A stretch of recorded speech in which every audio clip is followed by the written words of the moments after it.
Welcome to the Upshot, Multi-World Disc Golf's podcast about the latest in the disc golf world. I'm the publisher, Charlie Eisenhood.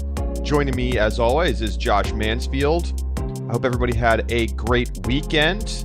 We had a little bit of a weekend off from pro disc golf. I think probably everybody needed that. A lot of the pros decided not to play this weekend at the Stafford Open on the Silver Series. And, I think a lot of people took the opportunity to maybe go outside and play some disc golf themselves or just take a break. And that's okay. We need that. We're actually going to talk about that a little bit later today.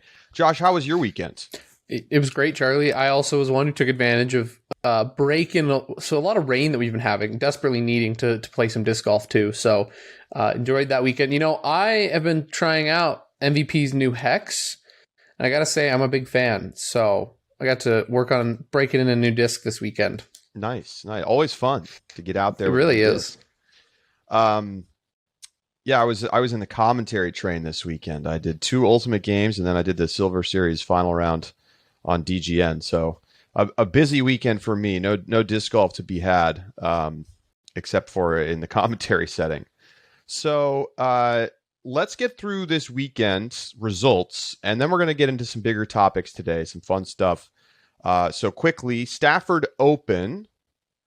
It is on the Silver Series for the Disc Golf Pro Tour. Not especially well attended. Lots of folks taking the weekend off. But Matt Oram gets the win in MPO. Goes wire to wire. Just super consistent. He was the highest rated player in the field. And he showed you why. I mean, carving up the fairways. Just super precise. Putting looked great. And, he just had Nick Saban just told him what he needed to know. And he just executed. And that's a great coach-player relationship right there. Roll Tide. For those who aren't on the Discord and aren't a subscriber, first off, what are you doing? It's less than $4 a month. Become a subscriber at ultiworld.discgolf.com. But for those who aren't a member of the Discord, Charlie gave me permission to change my picks because Kyle Klein and Sarah Hokum dropped before the tournament started. I did pick Matty O to win it, and so I did manage to salvage some points thanks to that. So yes, very nice. And Charlie later said he rescinded said permission. I ignored that message. Matt Bell, my pick, played well, didn't win, didn't ace. I hope for the best. Didn't happen. It kept me on pins and needles, though. In the final round, I'm like watching the 3 stretch of birdie holes.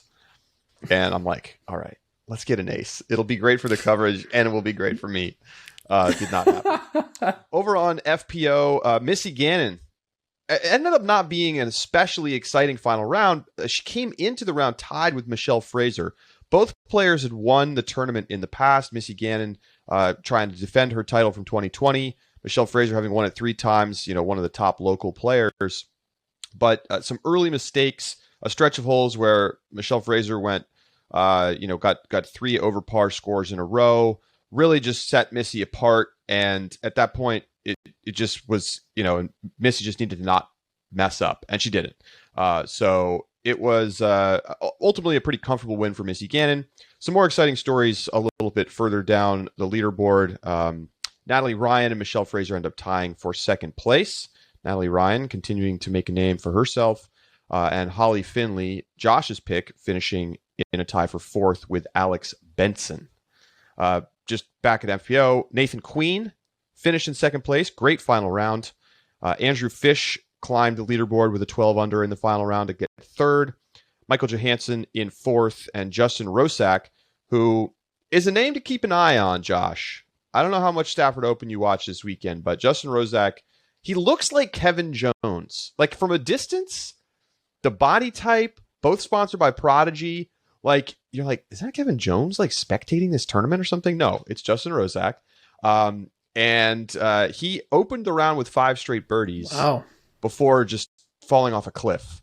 But it's new to touring. We'll see what happens in the future, but a lot of potential there. Saw some arm speed. We saw some putting, clearly shot making ability. So I think it's a name to keep an eye on, and that's what's cool about the Silver Series. In addition to it just being something cool about Silver Series, I think it's something that's remarkable about Prodigy, and something that we've talked a lot about, is they grabbed a lot of players in the offseason, and we're seeing it start to pay off. They've got some names who are showing big flashes of potential as they're getting onto tour. Gannon Buhr being a name that we've talked a lot about, who relatively unknown to the Pro Tour scene before this year, but is definitely making a name for himself. So Prodigy as well, taking advantage of some lesser known players, I think, in a style that feels similar to Discmania's and feels like it may have some chances to pay dividends moving forward in the future. So then we also had the Finnish Championships this weekend, which, by the way, were live streamed. I don't know how many people saw this, but it was on YouTube. They had a stream with multiple cameras. They had replay. They had graphics. There were 6,500 people watching. Now it was all of the chat was in Finnish. So I don't really think a lot of people from the U.S. tuned in, and maybe not. There were some good players there, that names that people would know. We're going to talk about in a second. But disc golf is the media side of disc golf in Europe is rapidly expanding. We talked a little bit a couple weeks ago about the new disc golf streaming venture that's going to be happening over in Europe, and how, what's that going to mean? Are we going to see our U.S. consumers of disc golf going to have the appetite to also follow what's going on in Europe? Or is that going to be mostly for Europeans? Going to be something very interesting to watch. But Josh, tell us about what happened this weekend at the Finnish Championships. Well, Charlie, my pick of Vaino Makala came just a touch too early because he takes down the win. In what really was kind of down to the wire. I actually was watching it just on UDisc. I didn't realize there was a live stream. And so I had just tuned into UDisc to check on Stafford Open, mainly to check if Matt Bell had any aces yet after round two. And happened to just jump on at the same time as round four. And, Vaino Makala was 2 strokes back. Well, 1 stroke behind the leaders who were already in the clubhouse, but Vaino Makala had 3 holes to play. Ends up birdieing 17 and 18, enough to take down the win by 1 stroke. So definitely an exciting finish. I wish I'd known there was a live stream, and I probably would have tuned in. But Vaino Makala taking it down in MPO. And FPO, Charlie, a bit of a surprise in my opinion. I mean, maybe I'm wrong about this, but Henna Blomroos beats Evelina by 9 strokes. Wow. Not surprised to see Henna winning. I think that's something that can definitely happen and does happen. She's an excellent player, but Henna wins with 9 under par, Evelina at even, and third place Heidi Lane at 11 over par. So Henna was in. It was Henna's world, and they were just living in it in this tournament. Yeah, I mean, look, Evelina's got the putting yips right now. It's really that simple. Less than 1 stroke separated Henna Blomroos and Evelina Salonen from tee to green. But Henna Blomroos was plus 2.7 in the putting, and Evelina was a minus 4.7 in the putting, driven by a negative 5.37 in C1X. Shot 53% on the weekend. Putting yips. And I don't care how good a player you are. If you get bad putting yips, you're not going to beat people. So obviously, I hope that she can get that sorted out. I think most would agree. I certainly would say that Evelina is the better player overall. But credit to Henna, who's now won back-to-back big tournaments. I mean, this is like majors in terms of quality over in Europe, right? The European Disc Golf Championship, and then now, I mean, really, it was just Henna versus Evelina, realistically, at this Finnish Championship. But still, the Finnish Championship, that's a big deal tournament. That's like USDGC or throw pink. The only exception on FPO side, at least, who I could see, missing, obviously, Kristen Tatar, sure, who is from Estonia, and I don't know what kind of travel restrictions or what restrictions are in terms of your ability to participate. I mean, imagine how much Kristen just wants to chill at home right now. Yeah. I mean, she went to the European Disc Golf Championships, which were, in the Czech Republic, and I think wanted to go home and just relax with friends and family, which makes sense. It's been a while away from home, because remember when she came to the U.S., she had to do 2 weeks outside of the U.S. before coming here, and then was here for about 2 months. and then immediately goes back and has to travel to the European Disc Golf Championship. So easy to understand. Much needed break. Yes. And finally, this weekend, the Amateur World Championships happening down in Florida. Always a battle, but I think it's getting bigger because there's just more AMs and more people who want to make a name for themselves before trying to make the jump to more professional competition. So, Josh, tell us who won this weekend. Over in advanced, it's hard to not say MPO. It is not MPO. Over in advanced, Evan Scott takes down the win in a pretty comfortable margin, wins by 8 strokes. Looked good. Had a 1028 or 1044 as his highest rated round on the weekend, but also had a 990. So a little bit of up and down, but enough to take it down by the 8 strokes over Robert Burridge, who finished in second, Aiden Scott finishing in third. FPO, a lot closer. Let me finish scrolling down the 286 competitors in advanced. When you get to advanced women, you have Allie Smith, who wins by 1 stroke over Julie Munns. I hope I pronounce that correctly. Could be Moens. Moens. I don't know. Moens. So sorry, Julie. Congratulations though on second place. The 1 stroke difference. I got a couple facts for you. Okay, all right. Hit me with it. Allie Smith and Julie Moens, both Ultimate Frisbee converts, finishing 1-2 at Am Worlds. We're coming, folks. And number 2, Evan Scott. Maybe I know the name. I think maybe other people won't really know this name, but I know the name because Evan Scott, at 15 years old last year, earned a spot at Monday qualifying into USDGC. And he and another player from South Carolina, Andrew Turner, both from the same club, both qualified for USDGC. And I talked to Evan Scott, and he may still be 15, might have turned 16 by now. And I got a quote from Turner. He said, "I've watched Evan for about 3 years now. I remember the first time seeing him and thinking, man, this kid is unreal.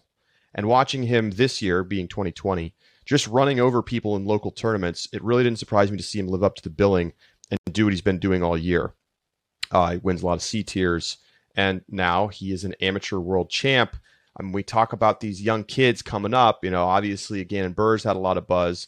Evan Scott's not somebody who's been out, playing pro tour events and stuff, but this is one to watch. We have seen so many times Am World champs go on to big things in the pro scene.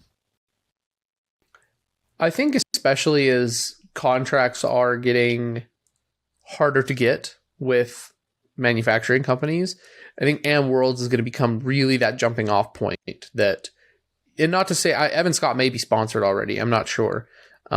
But I think to really secure that contract, like you said, Am Worlds has been a predictor in the past of really excellent players. And I think that it's only going to continue to be that way. I think it's going to become more indicative. And it's like being the number 1 pick in the NFL draft. Yeah. You're going to get money. You're going to have expectations placed on you. I think it would be smart for company, and I assume this happens sort of tacitly, but a manufacturer just says, if you win Am Worlds, we'll just give you this contract. Here it is. You can take it. You don't have to take it, but we have it for you if you want it. And that's like an easy, low risk way to get up and coming talent on your roster. And you don't have to give them a huge contract. And maybe you get outbid by another company, but it doesn't hurt you really to just say, hey, we're out here. I imagine this happens already, but exciting to see. And lots of other champs, of course, in the other AM divisions. All right. Somebody sent in an email, Harry, and he pointed out something that I actually had not seen. And this is a mind-blowing fact for discussion today, Josh. MVP has announced that their pre-orders of commemorative Envies and Nomads for James Conrad's World's Win have outsold their entire production from 2019. All of the discs that they sold in 2019, they have sold more pre-orders of the world's commemorative discs than everything that they sold in 2019. Think about that. That is insane. That is crazy. And so they basically wrote it up in one of their lab report notes that they put out monthly, and said like, "Hey, sorry, things are taking a long time.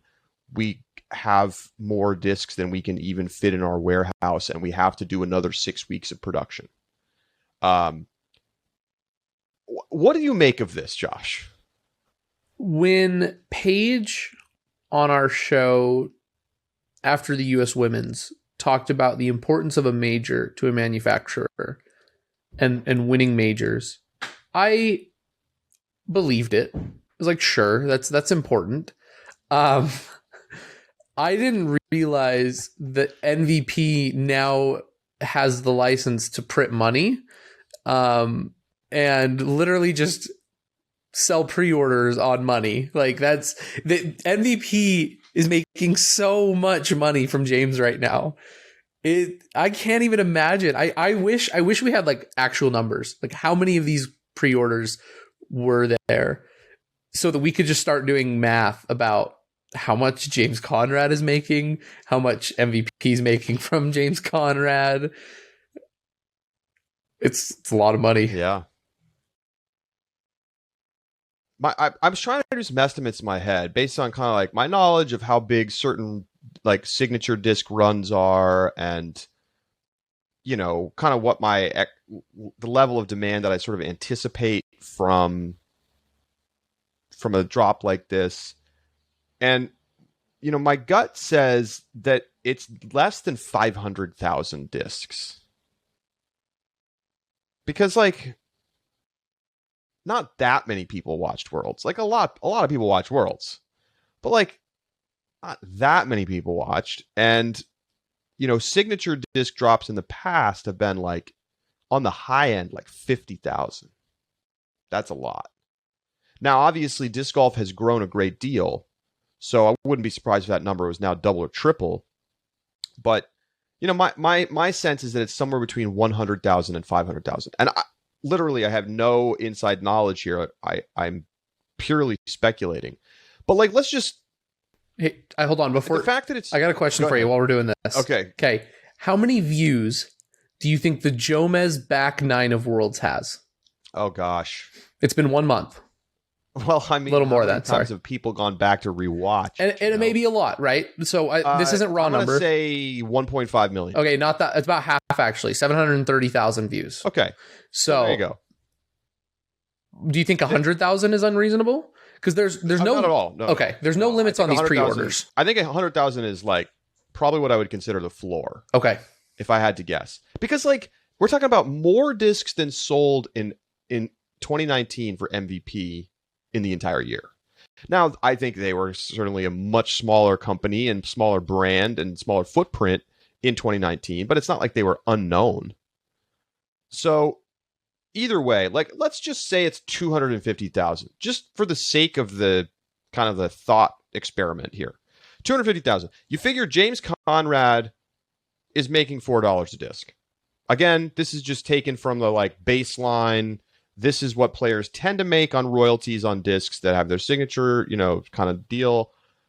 Could be more, could be a little bit more, could be a little bit less. Hard to say, but let's call it $4. So that's $1 million, right? That's $1 million into James Conrad's pocket. And how much money is it to MVP? I mean, you figure they're making $8 a disc, something like that. At least $7. I know the discs are baseline plastic. They're electron firm. Okay. And they retail, I think, at $20. Oh. I'll double check that right now. But okay, so they're probably making more than that. Okay, so everybody's going to get a cut, right? So James Conrad gets 4, so you're now at 16. The price that the dealers pay is probably like 11 or 12. So they're getting a cut at as well, so let's call it $5 to them. OTB's got them at $16.99 because because MVP has to pay James Conrad, so maybe they're going to be a little higher. Who has them at $16.99? OTB. That's the pre-order price. So I was wrong. Okay. It's a little bit lower than I thought. So $17. $17. I mean, still on the high end. You can still pre-order for a baseline plastic. So very high. Okay, so we say it's 13.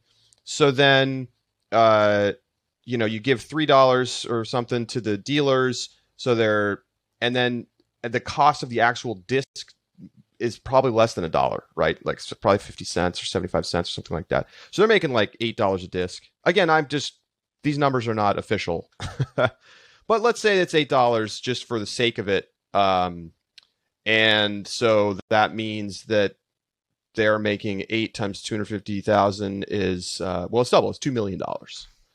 It's $2 million. From one event, from one disc. So I don't know how much they've decided to pay James Conrad, in terms of salary and upfronts, but yeah, I think it's paid off. Regardless, like, who even knows? I mean, I wouldn't be shocked to hear from MVP and they'd be like, you're way off. We sold way more. Like the way things have been trending in disc golf. But I mean, it just shows you that, obviously this is an extraordinary circumstance. Because not only was it for, essentially a world championship win, I know not technically, but it was also this unbelievable shot that's like 1 in a million on its own in some ways. And so like that's going to juice demand above and beyond. But I mean, it's still just like this moment is like it's career making for James Conrad from financial side. Like I almost guarantee you this will be the biggest check he ever gets. And, he's been a sponsored pro for a long time. I don't even know what to say. I think about that shot and I'm speechless. I just think it's so awesome. Like, if people want to have a piece of that, he deserves to get the money from it. It's an awesome thing there's this synergistic sponsorship element that's making it possible for people to actually make money playing disc golf. Absolutely. And I think the other big thing about it is like those who were there, obviously. I mean, I was there, doing media with you. I bought one of these. I want to hang it. I want to keep that on my wall. I don't throw it. I'm probably not going to. It's cool. Like it's having a part of that. And I think that's one thing that's pretty unique and exciting about discs is that you can make them commemorative. You can make them special edition in a way that has the ability to then connect with people that I think other sports do to an extent. I mean, I bought a sweatshirt when the Broncos won the Super Bowl back in 2015, but that sweatshirt also cost me like $60 or $55. So, it's a cheap way to be a part of the sport in a way that makes you feel it makes you feel like you have a piece of it, right? You don't have James Conrad and me, but you have one of the exact same color with a pretty cool commemorative stamp. And it's understanding why people then, in what is a sport defining moment, want a piece of it. And I wish we knew the raw numbers of how many people have bought these. Well, I'm going to ask MVP. We'll see. We'll see if they are forthcoming with information. Very, very cool situation. And look, it's happening all over the place. Anything that drops, like Paige Pierce grip bag blows up the grip website. They sell out instantly. And we're talking about like a pretty expensive bag, right? Not a $17.99 disc. And there's just, if you are a top pro or you make a huge shot like James Conrad, you're going to get paid these days. By the way, I heard a little birdie tell me about how much Nate Sexton got for one of the t-shirt drops that they did through Jomez. So like, they did like a pre-order t-shirt kind of deal and you could get, I think it was the Fox P1 or something. Yeah. It's like memes that I don't even really keep up with. And Nate Sexton's cut was substantial. Like, it was substantial. Like a wow amount of money. So that stuff keeps happening. And I think players who are kind of up and coming need to recognize that there is an insane amount of value, not only in playing well, obviously, that's simple. We've understood that for some time, but also in like establishing a name for yourself, establishing a brand for yourself, getting a following, a fan base, because if those people buy your disc, you're going to get rich. You don't have to be great to get rich in disc golf right now. You just have to be personable and get famous, disc golf famous, disc golf rich. But like this, we're talking about money that like more money. You can make more money in 1 year in disc golf than you can in a lot of other industries right now. And obviously that's reserved for a select few number of people, but it's happening for sure. If James Conrad had not won Worlds, we would hardly be talking about him. Sorry, he hasn't won another tournament this year. So I think that proves your point about, he had a great tournament. And I don't want to diminish James and saying he's not a good player. If you ask me for a top 5 power rankings right now, though, I don't think I'd put James in it. No. It is the shot, the moment that is enough that James Conrad just made several seasons worth of money thanks to his commemorative disc. That's right. It's pretty awesome stuff. All right, let us know your thoughts. Hit us up, upshot@ultiworld.com. We're going to take a quick break. When we come back, we're going to ask the question, are there too many tournaments? We're going to discuss. Stay with us.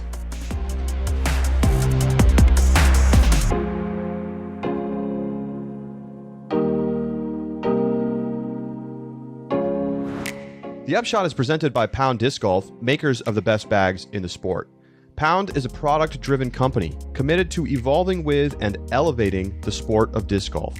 As disc technology and emerging talent continue to redefine the boundaries of the sport, equipment and course design struggle to keep up. In order to develop products that will not only keep up with, but also help redefine the sport, Pound utilizes the latest in backpack design technology. From 3D modeling to technical materials, Pound uses current technology to push product development beyond the current boundaries. Learn more at pounddiscgolf.com.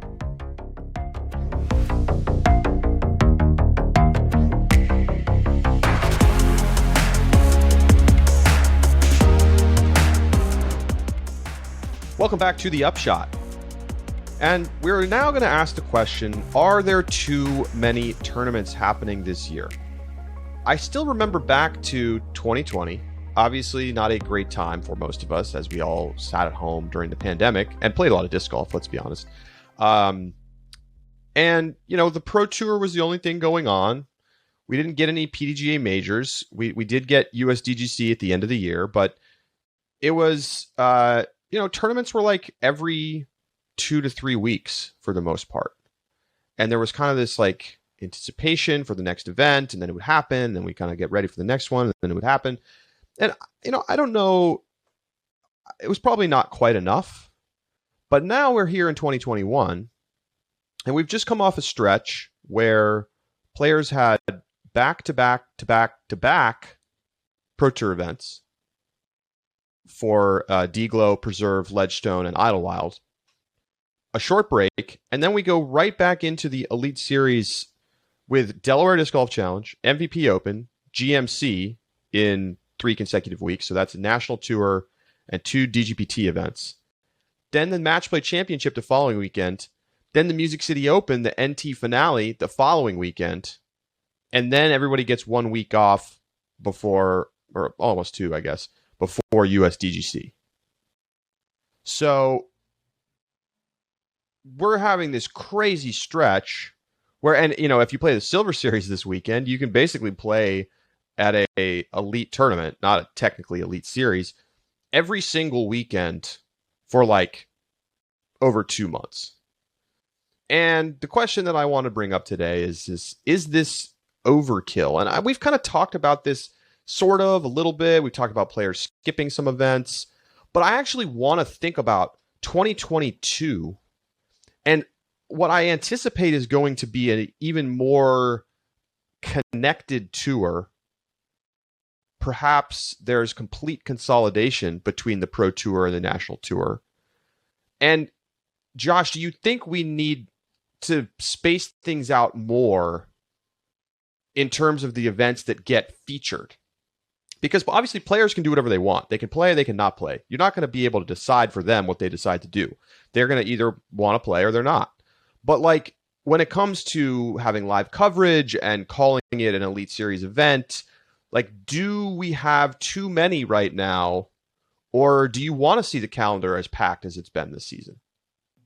It's hard because when you look at the early season, you have, I feel like in terms of the ratio of Silver Series to like elite events, it's a lot higher. It felt like we had a lot more Silver Series early. Yeah.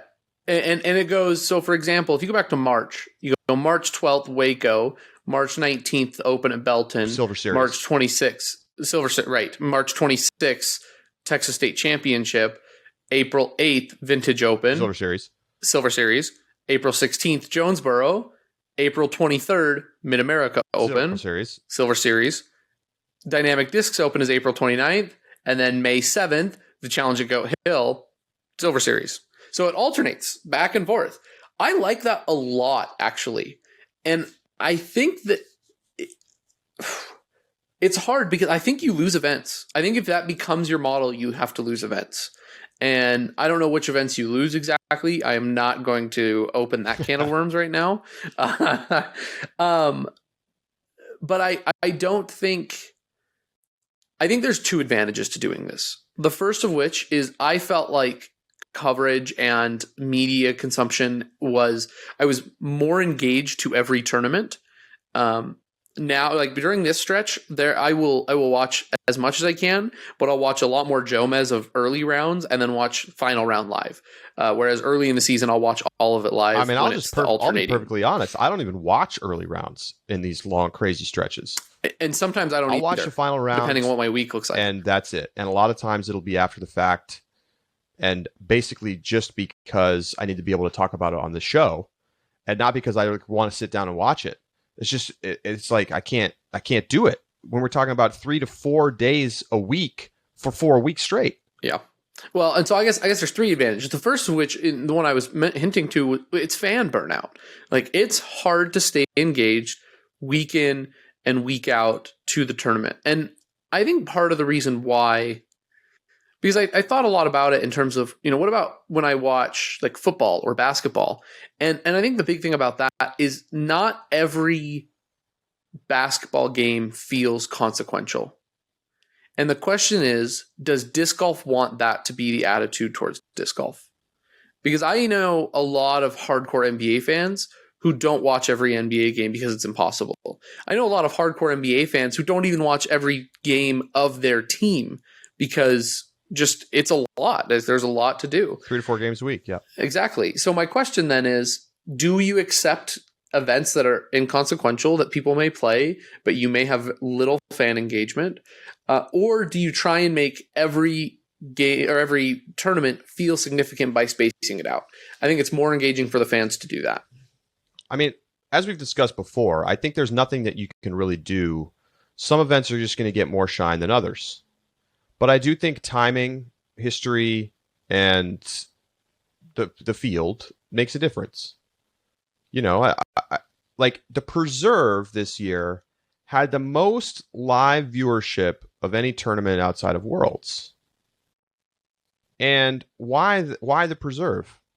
I don't know. Maybe because it was exciting last year. In a way, it makes me feel like people want to watch people throw bombs.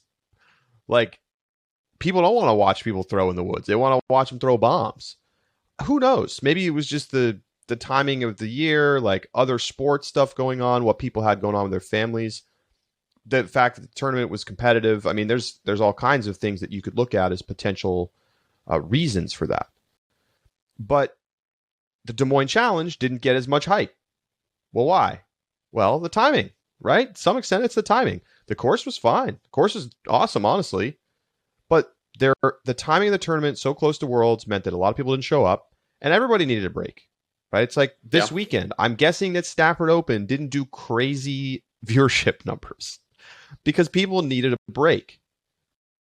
And, for the players, obviously, they do want to play a lot because they want to have opportunities to earn money. But, I don't know. It just feels like some of these events are getting kind of left behind a little bit. We see fewer people signing up for the Delaware Disc Golf Challenge, for example. I mean, it's going to be a competitive field, but there's a lot of top players who aren't going to go. And maybe that's because it's an NT where the points feel like they're not as important. Maybe that's because people don't want to deal with the woods, the Iron Hill. But it ends up feeling like there's just sort of over-dense schedule. And, Jeff Spring has talked about this in the past where it's like players are going to play at a tournament whether you put something, on the Pro Tour or not. And that may be true, but I do think there's like sort of like a limited capacity to how much people can pay attention. And you have to be thoughtful about where you place your resources in terms of, if you're going to do live coverage, can you really do 4 straight weeks of multi-day tournament live coverage and not burn everybody out on your staff? And like you just get diminishing returns from that, right? It's diminishing returns for the players. It's diminishing returns for the fans. Obviously, this year is an anomaly because they didn't go to Europe. But there's just no way. I would, if I'm consulting with the Pro Tour, I tell them, you can't have this stretch of 4 tournaments in a row, back to back to back to back. Right? It's not like there was an NT in there. Those were 4 straight Pro Tour events. And like, they're good events, but you gotta, somebody's gonna have to lose, right? You just can't do it that way. And I think you need to make a decision about like, what are the tournaments we really want to elevate to Pro Tour status, full live coverage, all the bells and whistles, and what are the ones that we want to just let be really important A tiers or Silver Series or whatever else you want to call it, where it's still going to be good. Maybe you do some live coverage, but everything's kind of dialed back a little bit. In my mind, that has to happen, especially if there's going to be consolidation, because it's just like some of these courses don't really make sense. They don't feel like they fit. You can't do live coverage, Masters Cup, for example. So what's the decision-making process? I feel like you can't just go all in and say, every weekend we're going to have an Elite Series event. It's too crazy. And I never considered the impact that it has like on the crew, because those Disc Golf Pro Tour guys and gals who were running the cameras and for post-production as well probably weren't home with their families for like most of that month. The cost of, and maybe they flew back and forth, but I mean, that's a ton of flight time, travel time, work time that's a brutal stretch. So, and I don't know, maybe they use a little bit more regional crew. I don't know exactly how Disc Golf Pro Tour camera crews work. I think it's exhausting for everybody involved. And granted, probably less exhausting for someone like me than it is for the workers or the players. But Eagle talked about it as well. He's like, I was burnt out by the end, and I didn't play as well at Idlewild as I could have because it was a 4 tournament stretch that just, it made it hard to really continue to play my best game. And he's like, I'm going to take some time now to recoup before we have another brutal stretch coming up. So I think when Jeff Springs says, well, players are going to play anyway, sure, a lot of players are. But I feel like there's so many incentives to play at a Pro Tour event, for example, because of the points and everything else, the notoriety, the bonuses from your sponsors, whatever it is. You have a responsibility to space the calendar out appropriately so that it works for everybody, and that you're not over encouraging players to compete. Players shouldn't be put in a position where they feel like they need to play 4 tournaments back to back to back to back. They just shouldn't. I just don't think that should ever happen on the calendar. Now, if they choose to, great, good for them. That's fine. Some people are going to be just crazy road warriors. They want to play them all. I encourage that. But I think that, from the side of like all of the incentive structures that you build into these top events for next year, I'd like to see it feel a little bit more thought out. Like, because I agree with you, the early part of the season felt more appropriately balanced in terms of competition. Because I think it's fun, right? Silver Series is a perfect fit. It's like, okay, we basically have an A tier that we give a little bit more hype to. Go ahead and play that if you want.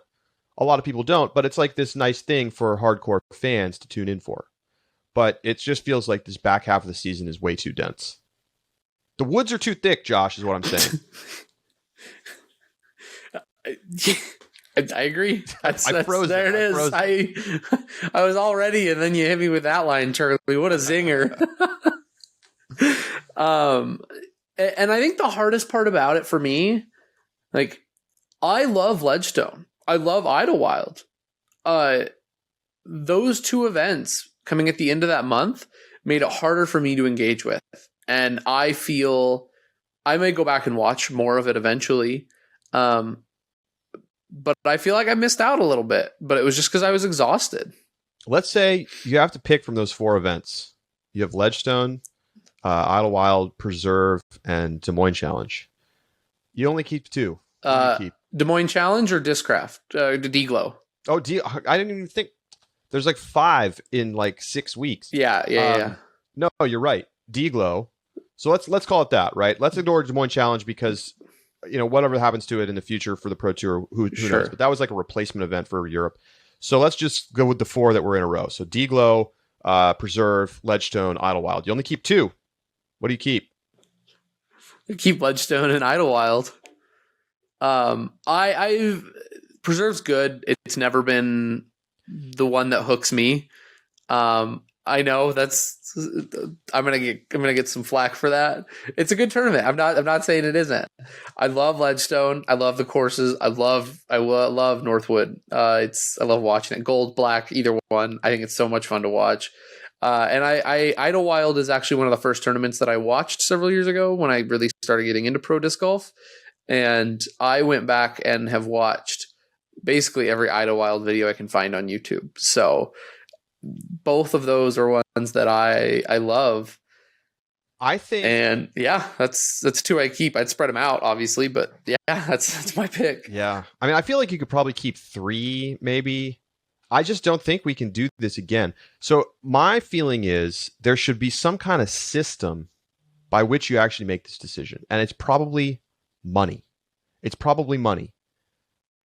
Maybe tournaments have to start saying, we will bid that we're going to add X amount of added cash, and that's why we deserve Pro Tour status.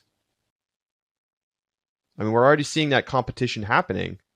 Like, what is going to decide where tournaments get held? Either you have amazing courses, right? So Maple Hill is going to be a Pro Tour event forever, probably. Or, maybe I should say, or you have a lot of money that you put into the tournament and you put into the purses. Because remember, these are not centrally controlled events for the most part. This is not being run, the tournaments themselves are not run by the Disc Golf Pro Tour. So do the local TDs pony up to have the tournament show up on the Pro Tour, on the Elite Series? I don't know. There's a lot of competing factors at play here. It's fascinating stuff. Let us know what you think. Upshot@ultiworld.com. Also next year we're adding another major. Remember, we've got the Champions Cup in the spring to go on top of, hopefully we get a European Open next year and Worlds, and it'll be in Emporia next year, and then of course USDGC in the fall, and US Women's, which I don't remember where it is next year off the top of my head, but that has to be spaced out too. And I will give credit. I think they've done a pretty good job this year of kind of avoiding those weeks before and after majors. So I hope that keeps up, but that also reduces the number of spots in the calendar. So what do? Something's got to give. We'll see. that is going to do it for today's show. We will see you here again on Thursday as we get you ready for the Delaware Disc Golf Challenge. We're also going to go inside the circle. We got a couple more mulligans to get to. So thanks so much, everybody, for listening, and we hope you subscribe for our subscriber bonus segments at discgolf.ultiworld.com/subscribe. For Josh Mansfield, I'm Charlie Eisenhood saying so long, and we'll talk to you Thursday.